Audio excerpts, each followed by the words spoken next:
Imbalance IT Solutions provides a unique consulting approach to transform your organization's data, cybersecurity, and hybrid cloud environments. We would like to welcome you to our podcast series we call The Balancing Act, discussing complex digital transformation. Thank you for listening and enjoy the show.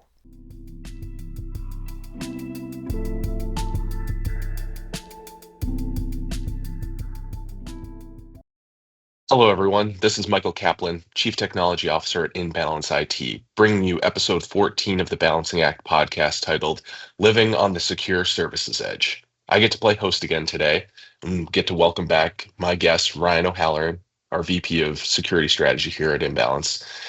Ryan specializes in both cybersecurity advisory, architecture, design, wears a lot of different hats here at Imbalance. Today, we're going to discuss the latest developments around securing end users in the age of AI and contrasting the advantages and disadvantages of performing security operations either through, your traditional cloud proxy networks or natively inside a user's browser, and how that leads to different security outcomes that people might care about. Ryan, welcome. Appreciate you taking the time today. Of course. Thank you, Michael. So first, before I jump into all my questions, I think maybe you can help me with a couple of definitions for our listeners out there and really kind of talk through like what is secure services edge? What is, I mentioned browser, but like what is an enterprise browser? Let's just start with a couple of those like simple definitions, and then we can kind of layer on some of the additional questions that I'll have today. Yeah, no problem. So we'll start with secure services edge because I think that's kind of let's start with the goal, right? I think the goal is, and obviously since COVID, this has become extremely acute, right? Mm-hmm. How do we protect our users at any edge with the same level of security and provide them the same level of performance? I think that's you're referring to that in the context of, hey, we all used to be in an office. Yes. 5 days a week, and now everybody's distributed. Totally. And when I think of edges, I think of remote users. They can be coming out of a coffee shop, right? You can think of private data centers. You think of public cloud, right? There's all these different areas, and there tends to be boundaries between those that don't have similar capabilities. Or if you try to make that happen, it's far too complex. So think of it as sort of a roaming capability, where wherever I am as a person or wherever I'm working out of, whether it's remotely through something private, publicly, and something like that, that my security is going to be equivalent to the expectations of the business and the expectations of the business's partners or customers. And the way that has been performed, like traditionally, right, when people were in the office and there wasn't those edges on the outside, was, okay, well, now I can turn on my firewall, and my next-gen firewall has all these features, and I have endpoints and devices that aren't leaving the network that I can control, and I'm probably not letting a whole bunch of external contractors and third parties and that access my network, or if I am, I'm a little less worried about it because the threats weren't as rampant as they are today, and the attacks weren't as sophisticated. So since then, there has to be some way that I can centralize this logic of, okay, I want to protect the user from malware. I want to protect the user from bad content, right, and filter that content. I want to be able to help the user define sanctioned and unsanctioned access before they go into something that they're not supposed to per company policy, right? Sure. Things like that. And in order to do that, equivalently, there's kind of been two historical options. One option is, okay, now you're outside of the data center, so I'm going to give you a VPN. Mm-hmm. But then what happens is then you have to fully tunnel them, meaning that they're logging in through the private data center to then access the internet under its governance and then pulling it back. And the problem with that is now you don't have direct internet access anymore. You have a bottleneck. So, and that tends to lead to lack of productivity. It tends to lead to, frustration, quite honestly, on the end user. And now with cloud applications that fall outside of that, you're not hosting everything. So there has to be a way to govern when you're actually just using internet access in general from, let's say, a browser to go to a software as a service application like a Salesforce or a Microsoft 365 or something like that. So the idea around Secure Services Edge is, okay, there's a few things I need to do to get that level of visibility and control. First, I'm going to have to put an agent on everything, a piece of software, Sure. right?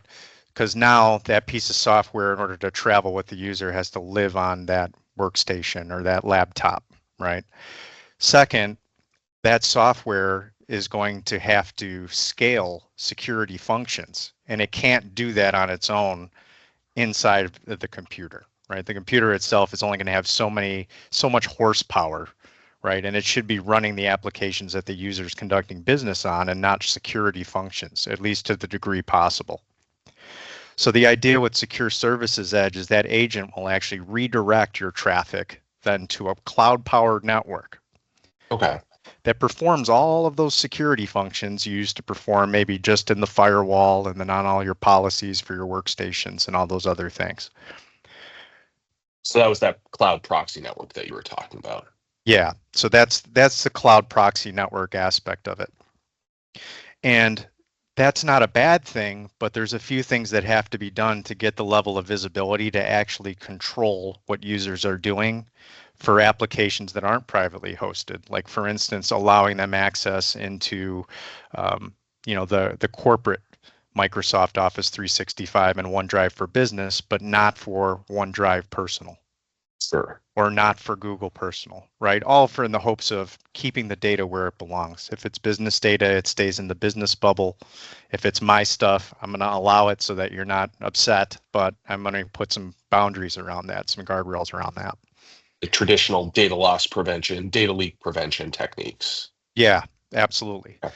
And I think that the concept around driving the cloud is powerful. So now you do have the ability to conduct a lot of these security functions like the cloud firewall, and the cloud content filtering, and the cloud data leak prevention, and all these things that you used to chain with different appliances or stuff all over the place.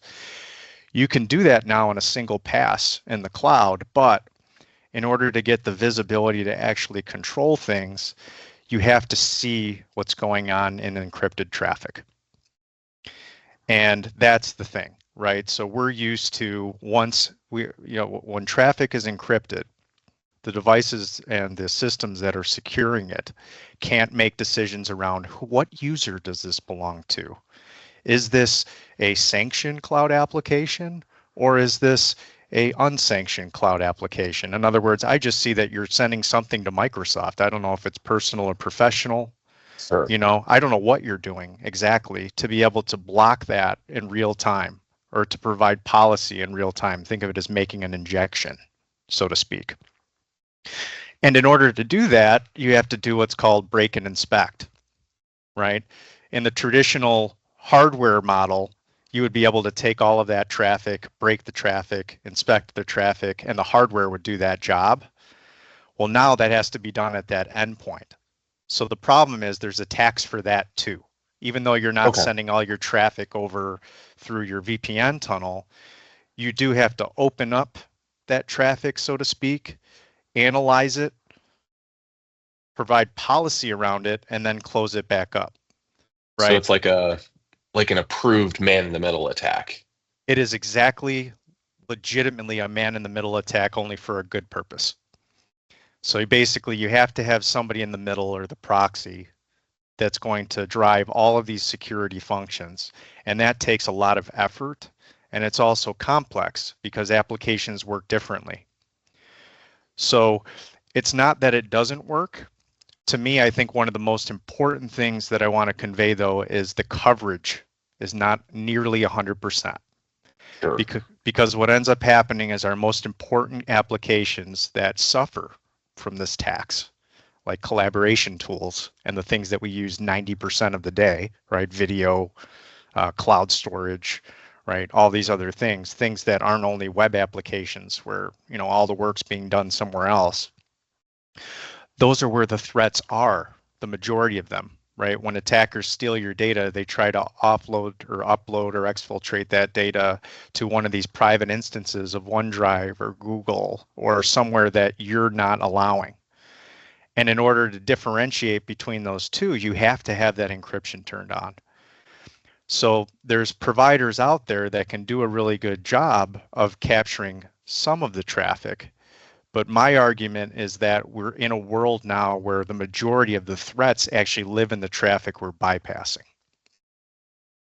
And that's, so in other words, what you get out of that is you get good content filtering. Maybe you can maybe get like a firewall on the cloud, right? And stuff like that. But when it comes to the things we're most concerned with, like what sensitive data goes where, you know, and things like that, you have to have that visibility.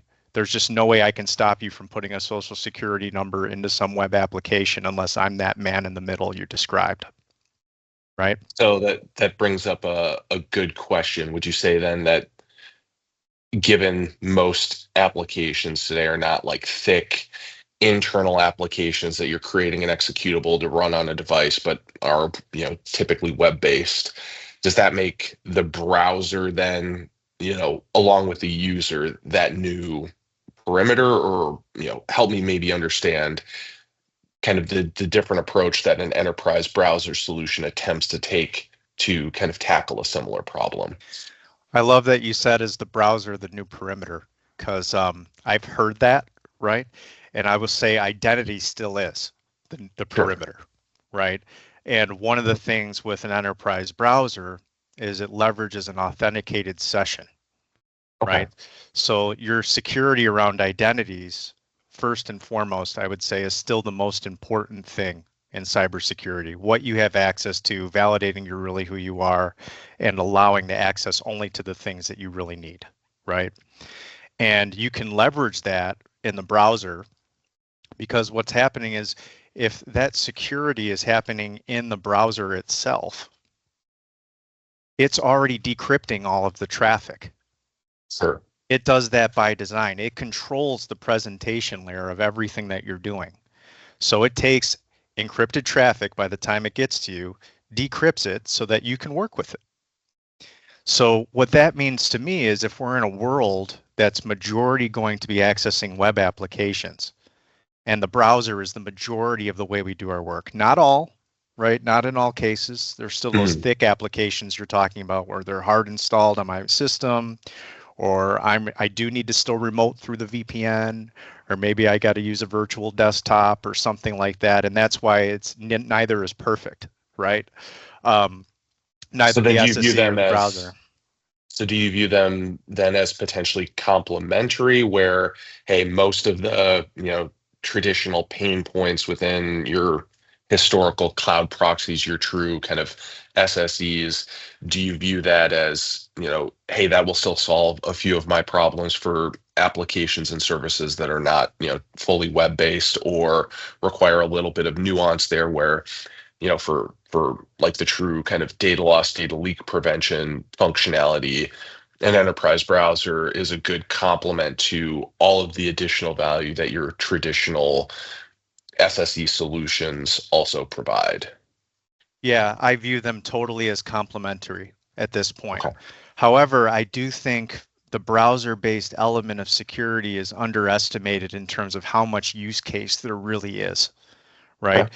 So a lot of folks hear enterprise browser and they're like, oh, that's, you know, like bleeding edge. And to a degree, right, it is newer, but it's not brand new.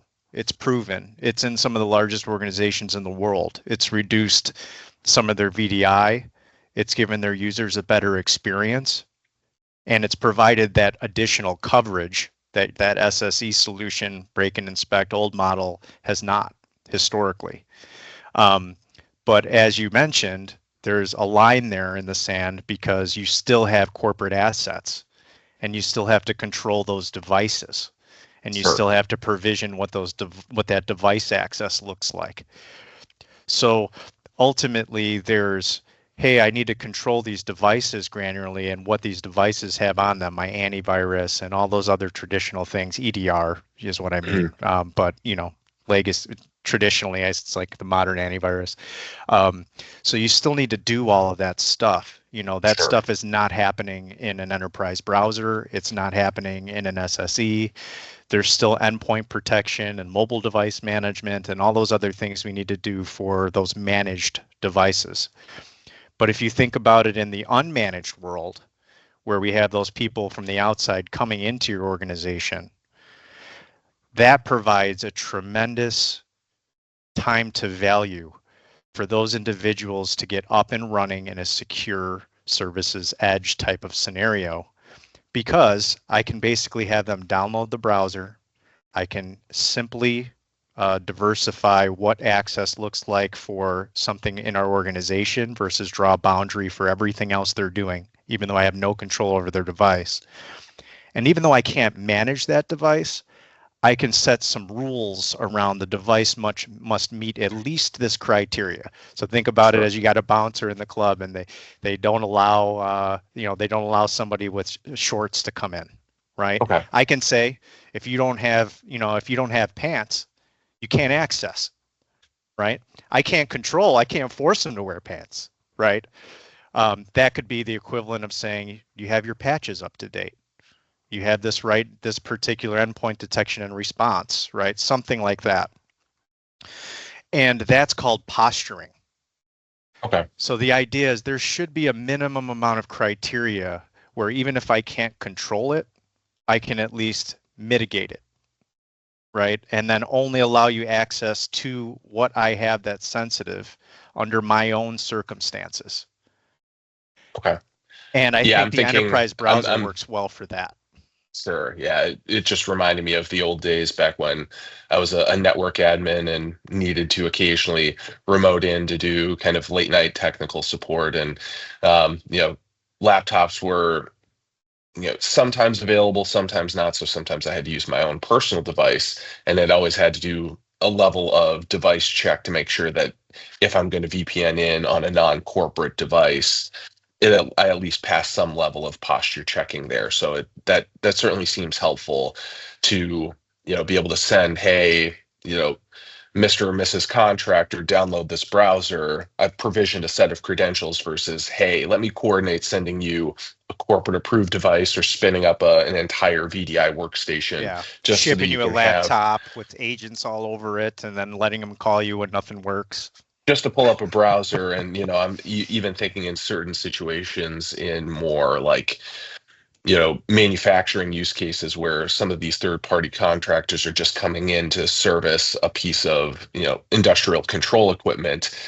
They're not going to use a corporate device for something like that because maybe there's specific tools or functions. But hey, if I can give you this browser and that's how you're going to interact with any system in here, at least you can maintain some semblance of control on potentially some of these systems that you have to do low level patching and updating for, but are also critically important to maybe a consumer packaged goods company, a manufacturing company, a healthcare company, hospital or pharmaceutical company that does some level of IoT or OT type functionality. So I think Yeah, that's that's helpful to huge. kind of wrap my mind around what are the potential complementary use cases there. And it certainly seems that from an onboarding standpoint, if I can do that, that's always helpful. And then particularly, maybe one question I do have is thinking about mobile devices.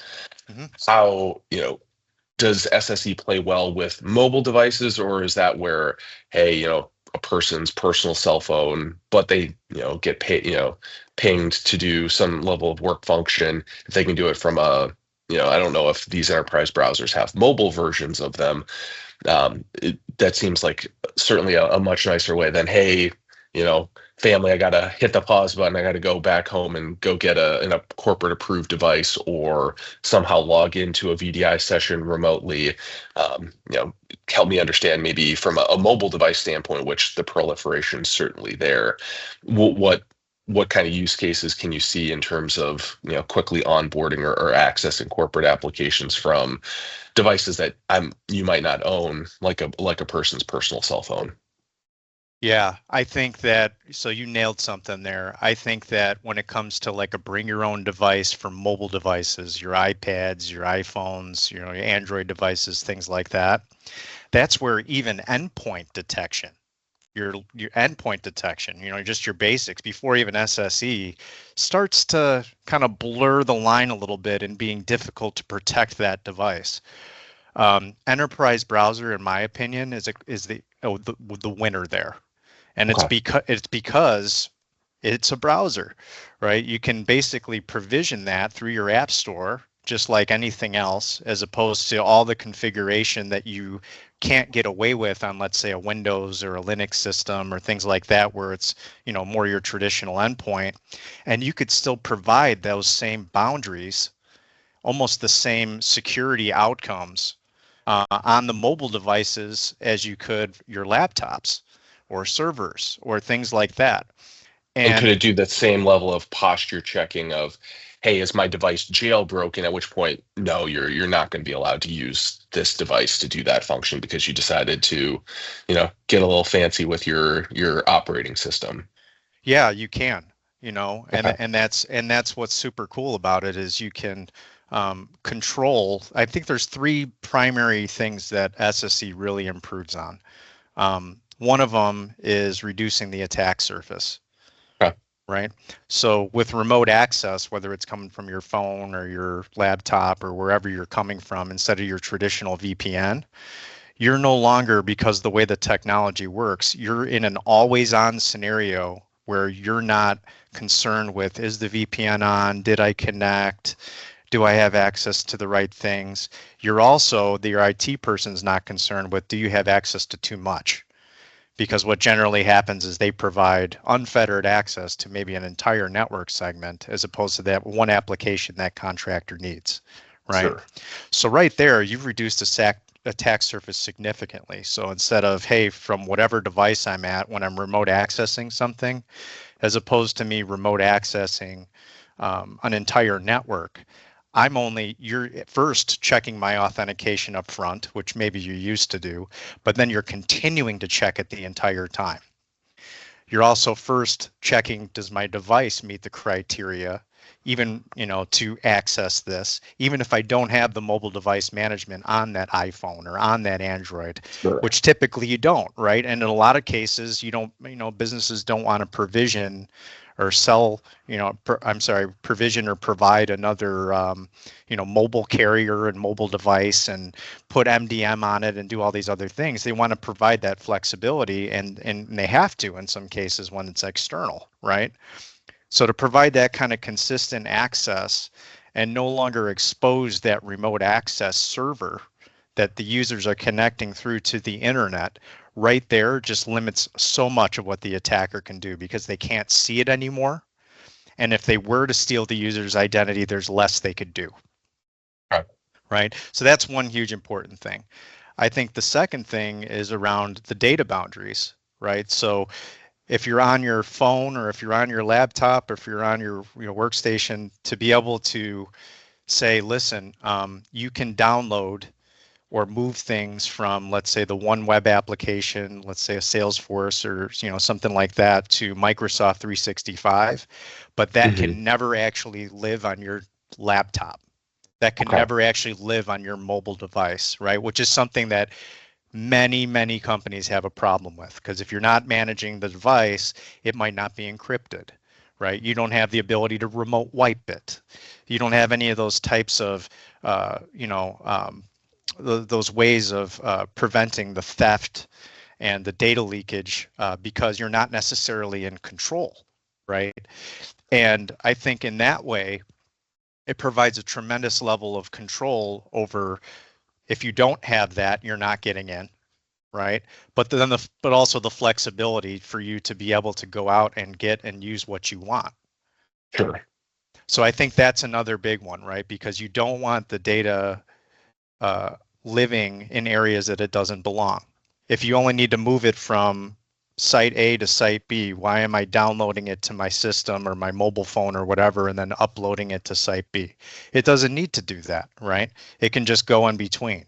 And enterprise browser has a really good functionality of being able to define what storage is allowed and what storage is not allowed, and being able to wrap those in a bubble. And to me, that leads to more productivity, because then I'm not blocking users from doing the other 70% things they want to do, but I'm making sure for the things that matter, they're doing it the way that I am envisioning them working, and securely, right?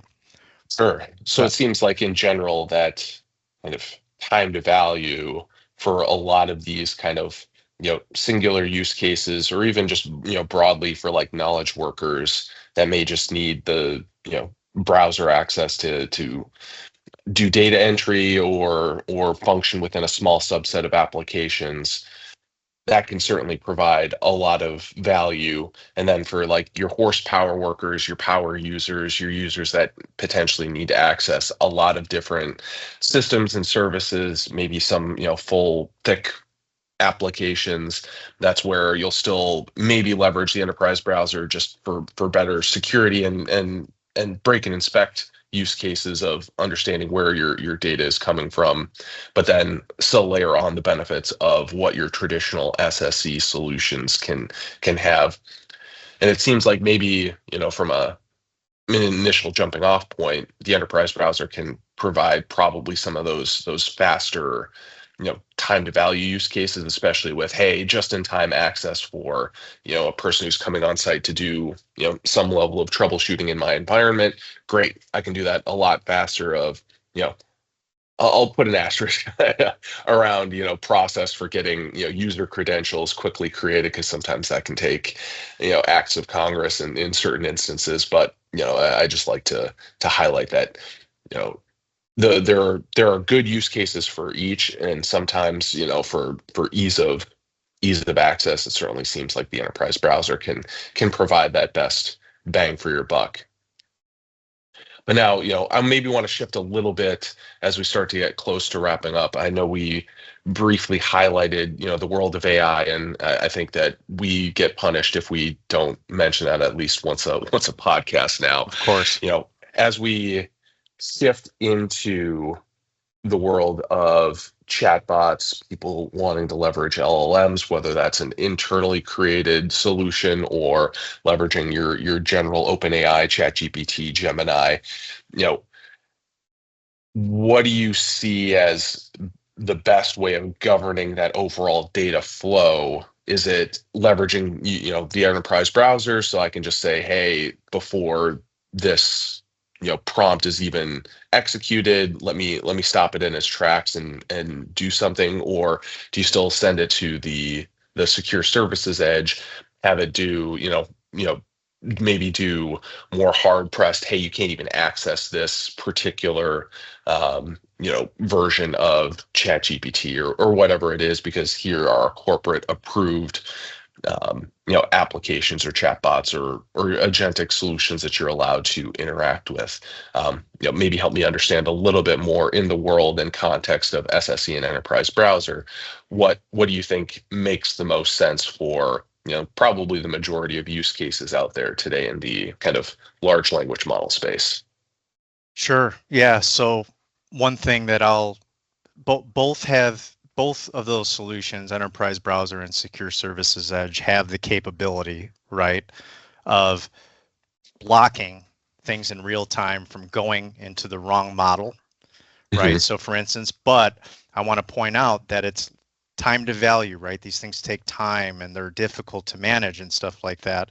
So if you want to get to that point, you have to be able to get to that user. You have to be able to get that user to the point of complete coverage.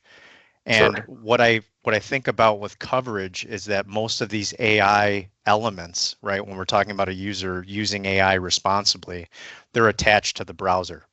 They're plugins, right? They're the different models, right? That's the first thing that happens. It pops out in your browser, right, and stuff like that. And it's not just that it's in the browser, but it's often the users on the unmanaged devices have more control over what they can install. So on those unmanaged device scenarios, they can install these additional plugins, they can use these other AI things, they can use these note takers, right, all this other stuff.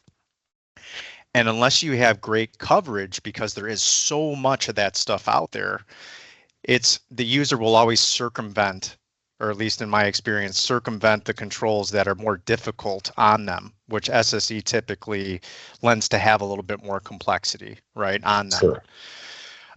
But the important thing there is that if you get access into that encrypted traffic, now you can block it before it happens, even if you don't own that application. Now, if a user's typing in a field, right, into LinkedIn, a sensitive number or a credit card number or something like that, or they're taking company proprietary information, trying to write a spreadsheet or trying to write a PowerPoint or something like that, and they dump it into ChatGPT, you can stop them before the model learns of it, and you've missed that chance forever, and say you cannot do this, right? You cannot put that sensitive information that we've classified into that model. Or you can say, sorry, we allow AI, which was what we should be saying, but maybe that's not the AI that we allow. Maybe we don't allow Gemini and we do allow Copilot, for business, right? For on the security side. Sure. So to be able to sort of redirect so that the users start to actively use the AI that your company wants them to use and embrace that versus kind of whatever they find, right? Which is what I think sometimes businesses are struggling with now is they don't know the shadow AI. They don't know all these different things that are happening. I just think that the coverage there within the browser and the tendency for AI to be embedded in the browser where the risk is the highest at that endpoint user, it just makes sense, right? And in an enterprise browser Sure. context. So that's where I'm thinking, and maybe correct me if my thought process is off here, where there still will be a use case for complementary solutions, particularly on corporate managed devices and kind of unmanaged use cases where, again, it still seems like the enterprise browser makes the most sense. But to prevent a user from saying, okay, I use the approved enterprise browser for corporate-based things. Well, now I'm frustrated that it's not giving me, the response that I want, or hey, maybe the system's overwhelmed and queries or prompts are taking a lot longer to respond. Let me hop over to launch Safari or Chrome or Opera or whatever browser I have potentially installed, or Edge that I've installed on my device, but now I would just want to go to regular ChatGPT. Is that where still your traditional SSE boundaries can also help with I'm now just trying to circumvent and use a different tool because I like how it responds to me a little bit better? Am I thinking about that correctly in terms of how they can still be complements in your traditional corporate managed device sense? Yeah, absolutely. Because you're right. They're going to try to circumvent either, right? And there's only so much control you're going to have to push all the traffic one direction or another. And in the case of the endpoint kind of secure service edge solution, then it's providing that level of control regardless of browser, regardless of application type, regardless of, and that level of management and control across anything that system can do is unique to doing that at the endpoint itself and not in the browser. And that's where you still get stuck with, okay, I need to use a virtual desktop because it puts all the control on the entire system, all those things in my hands, right? As opposed to the browser alone. And there still is a lot of things that fall outside of that browser. There's user rights that you necessarily can't control when they're coming in from devices you don't manage. And it's another trap. It's another trap you can fall into. So to me, I think the most important thing is that you're not dismissive of the enterprise browser, and you're looking at how you can rationalize the tool set you probably already have with SSE and find a reason why not the browser. Sure. Because if you do that, then you'll find certain use cases that make perfect sense, that you'll probably get a financial return on, that you'll probably get more coverage on, that'll probably be easier for the user to use for those particular use cases. But granted, those use cases are only a piece of the pie. I mean, in order for us to get to 95% of the use cases, we're 10 years away from that, right? That would mean the browser is truly the new perimeter, right? Because that's like the new workstation, and we're not there. We're not close to there, right? So I think it's a matter of responsibly thinking about how you're operating and how you're managing the network so that you can get this secure edge, right, regardless of where you're at, out to your users as quickly as possible, out to your users as easily as possible with the most coverage, and doing it in a financially responsible way. And I think you need both to be able to really truly wrap it up at this point, right? Unless we get to the point where the browser, becomes really not just an enterprise browser anymore, and it encompasses the entire system, right? So both of them really need to fill in each other's gaps at some point. Sure. And the browser alone is not going to do it. It's going to be those companies taking that method, I think, of technology and extending it to outside the browser, because you need to cover that. You need to cover that. I can't say you don't. If that makes sense. Yeah, it absolutely does. I think it's important, and I've seen you in engagements with our clients around helping provide that overall, execution of vision, understanding what do I have today, where are the gaps, what are the use cases that are the most critical to accomplishing that task, and understanding that there likely will be some level of overlap between solutions today, and that's because there is a decent level of that kind of Venn diagram of overlap there.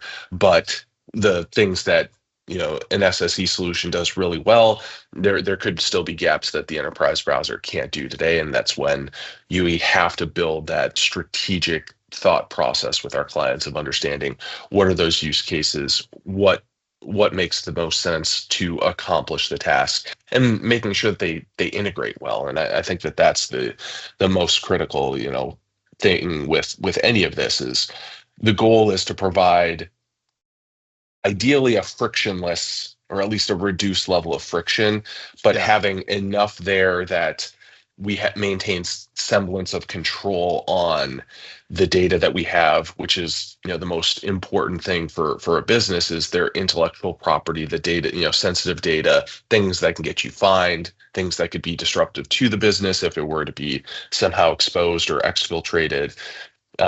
But giving the users the ability to use the things that help make them more productive in their day, the AI co-pilots of the world, the chatbots, and I think that that's really important. Is we're trying to provide, businesses want to be able to provide that benefit, but they want to provide that benefit securely, and I think that Yeah. that's where you're helping clients ideate on what makes the most sense there. And I think that that's probably the big thing in my personal takeaway from our conversation, is understanding, okay, I can see how there could be some overlap and maybe some confusion in this space, but it's important to think about it in a way that you can't just necessarily buy one solution to solve all of your problems. It's a process that you have to be able to integrate and also help with the users and their overall training. How do you see that evolve? Maybe if you were to take your crystal ball over the next few years, how do you see this space continuing to evolve? Because I've seen some of the marketing from both of these solutions. It's they can do everything, and when Yeah. you really kind of peel back the onion, they can't. And it would be great if they could, and everybody could shrink down to a single tool to rule them all. But it just doesn't feel like that's necessarily in the cards just yet. Yeah, and it is complicated, right, to make these choices. But here's what I would say. I believe that at this point, there is no more secure way to manage a user than if you have that device managed by you with the whole secure service edge thing, right? Everything's all ready to go, right? That's ideal, right? Because you have complete management, but that comes with cost, that comes with friction, that comes with operational, frustration and all these other things, complexity. For that segment though, that's unmanaged, that's maybe a frontline worker that's only Sure. accessing email and things like that. For that segment, that's kind of your bring your own device, right? Or something like that. I think that those areas you can probably with the browser type solution get there more quickly and probably more cost effectively. But in general, we are not in an area where the devices that we manage, we can completely cover from a device perspective, from, all around, without kind of the more traditional model. And I think Sure. what has to happen is it's not just going to be an SSE or a browser, right? It's going to be a medley. I think that the browser companies are getting the coverage and some of those other things from the traffic that they can inspect for those particular applications, but they're not Yep. getting everything else. Okay. And the SSE solutions can get most of it, but you can't do it without a level of control that you don't necessarily get to have. Sure. So what's the question is, I think, in the future is how are these things going to extend to each other where we can simplify probably the power of the cloud and blend that with the adoption of more browser-based applications over time, which is part of it too, right? We're not completely Yep. in the cloud yet. And at some point, those things will start to even out, where the technology, I think, will have more coverage, right? But also there'll be more use of SaaS applications and cloud adoption and things like that, which is now very much hybrid. So as we see those users kind of go that direction, I think there'll be a tapering off, and then we're going to get to like that 90%, coverage Stuff. point in, in another 10 years. But in the meantime, it's like, how do I get that time to value operationally, financially, right, and technically? It's really, if I have complete control, I think I can get the most coverage off the SSE. If I don't have complete control, I think I can probably get the most coverage off the browser. And that's just a great way to start looking at it, to Sure. basically weed out some of the use cases maybe that you're hearing in the enterprise browser. And then you're even seeing enterprise browser fold into the SSE companies as well. I was about to say as much. You know, Starting to see they're offering them the fact too. that They're buying they're those encroaching a companies. little bit. Yeah, they're encroaching a little bit on their turf. It's like, okay, well, if I can't beat them, I'll join them. And now it's just a part of a portfolio of Yeah. options. I mean, and we still need firewalls, right? We still have edges in the data center and in corporate offices and things like that. The enterprise browser is not covering that, right? So when you think of SASE, which is that bigger picture, Sure. for the hardware we still need and things like that, there's still very much a use case for that, and those things can integrate extremely well. So I Okay. think that, that's kind of the difference, I think, to weigh in, and over time, hopefully it becomes a little bit easier, but part of that, our applications need to be modernized in order to really fully take advantage of that and unify those things as fully as we'd like to make it easier. No, that's great. And really do appreciate your time, Ryan. The last thing that I always like to do when I'm hosting these things is, give me some sort of recommendation. What's a good like book, movie, TV show, anything kind of outside of what we do and interact with on a day-to-day basis? Like what's something that you've, seen, read, listened to recently that you're like really, really into and passionate about? Oh man, so it's more leisurely, I think, than technical. So Yeah. on my end, I'm a music guy, so I've been really trying to go outside of the box from the primary mainstream type of things and get Okay. more into what the latest music is that's out there, right? And then also listen to podcasts that are more business focused. Okay. It's tough to land on a specific one, but I think one thing that I'm very interested in right now that's keeping me inspired is around the operational technology elements of Sure. companies. And there's a book I have, and shame on me for not knowing the author, but there's a book that I have that I just started, and it's just helping me conceptualize. We have all these devices all over the place, and it's not necessarily, it's not necessarily like a nuclear reactor or something like that. It's your cameras and all these other things. And there's a level of security on those where, guess what? They don't have a browser. Guess what? You can't install an agent on them, right? And things like that. And I'm curious, knowing that those smart devices are going to continue to be a part of our personal lives, how much they're going to blend into our professional lives, right? And then we're going to have to think about that differently as well. So Hmm.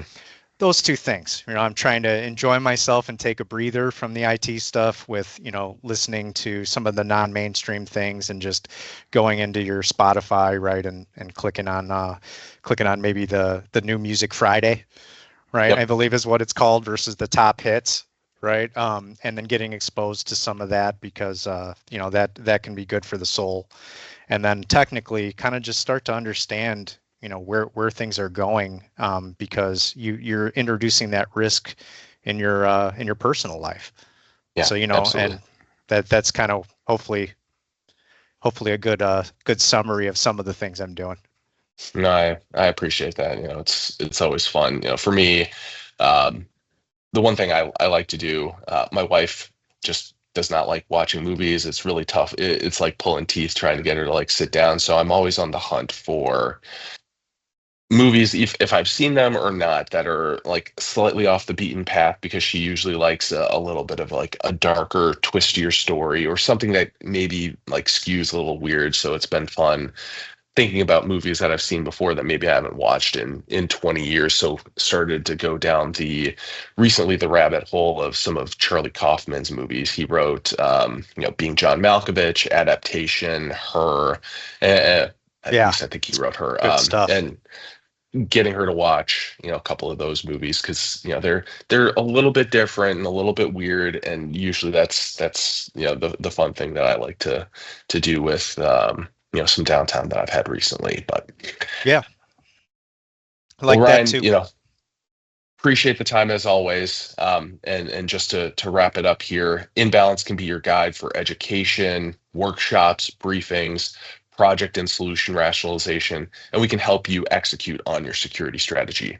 Reach out to us today to learn more at www.imbalanceit.com. We appreciate you listening, invite you to come back to our next episode. If you like this episode, please give us a 5-star rating, like and subscribe, and we'll talk to you soon. Thank you. Thanks all.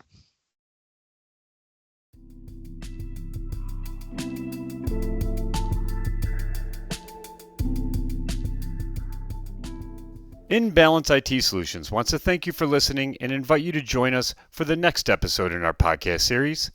Remember, In Balance IT Solutions can help you transform your business's technology, and we welcome you to reach out to us for more information on our website at inbalanceit.com. See you on the next one.